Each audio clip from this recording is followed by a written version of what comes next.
I was 18 years old when I got married. I belonged to a very conservative family, a Baloch family, where good daughters never say no to their parents. My father wanted me to get married, and all I said was, if that makes you happy, I'll say yes. And of course, it was never a happy marriage. Just about after 2 years of getting married, about 9 years ago, I met a car accident. Somehow my husband fell asleep and the car fell in the ditch.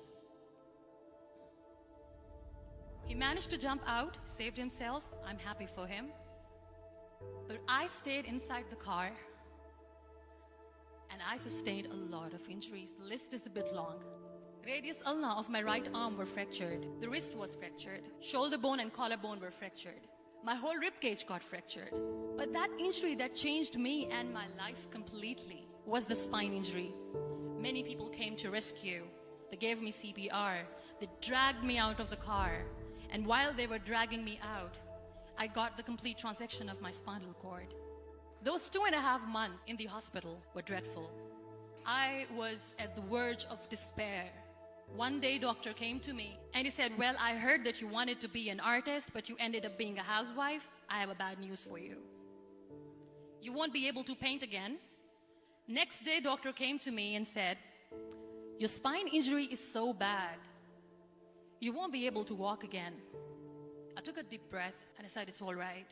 Next day, doctor came to me and said, because of your spine injury and the fixation that you have in your back, you won't be able to give birth to a child again. That day, I was devastated.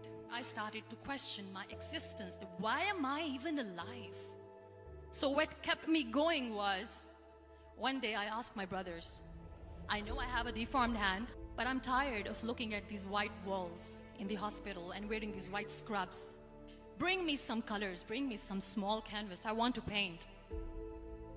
So the very first painting I made was on my deathbed, where I painted for the very first time. What an amazing therapy it was. Without uttering a single word, I could paint my heart out. I could share my story. People used to come and say, what lovely painting, so much color. Nobody could see the grief in it. Only I could.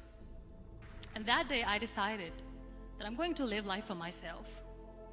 I am not going to be that perfect person for someone. I am just going to take this moment and I will make it perfect for myself. That I'm going to fight my fears. So I wrote down one by one all those fears. And I decided that I'm going to overcome these fears one at a time. You know what was my biggest fear? Divorce. But the day I decided that this is nothing but my fear, I liberated myself by setting him free. And I made myself emotionally so strong that the day I got the news that he's getting married, I sent him a text that I'm so happy for you and I wish you all the best. And he knows that I pray for him today. Number 2 was, I won't be able to be a mother again. And that was quite devastating for me. But then I realized there are so many children in the world, all they want is acceptance. So there is no point of crying, just go and adopt one. And that's what I did.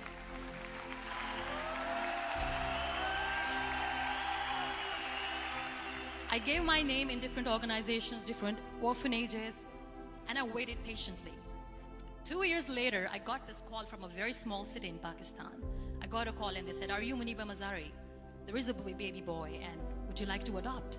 I could literally feel the labor pain. I said, yes, yes, I am going to adopt him. I am coming to take him home.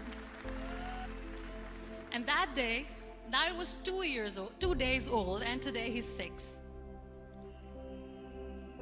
You know, when you end up being on the wheelchair, what's the most painful thing? People think that they will not be accepted by the people because we, in the world of perfect people, are imperfects. So I decided to appear more in public. I started to paint. I have done a lot of modeling campaigns. I decided that I'm going to join the national TV of Pakistan as an anchor person. I became the National Goodwill Ambassador for UN Women Pakistan, and now I speak for the rights of women, children. I was featured in BBC 100 Women for 2015. I'm one of the Forbes 30 under 30 for 2016. So when you accept yourself the way you are, the world recognizes you. It all starts from within. We have this amazing fantasy about life. This is how things should work.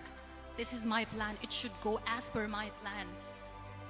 If that doesn't happen, we give up. I never wanted to be on the wheelchair. Never thought of being on the wheelchair. This life is a test and a trial, and tests are never supposed to be easy. So when you're expecting ease from life, and life gives you lemons, then you make the lemonade, and then do not blame life for that. It is okay to be scared. It is okay to cry. Everything is okay, but giving up should not be an option. They always say that failure is not an option. Failure should be an option, because when you fail, you get up, and then you fail, and then you get up, and that keeps you going. Embrace each and every breath that you are taking. Celebrate your life. Live it. Don't die before your death.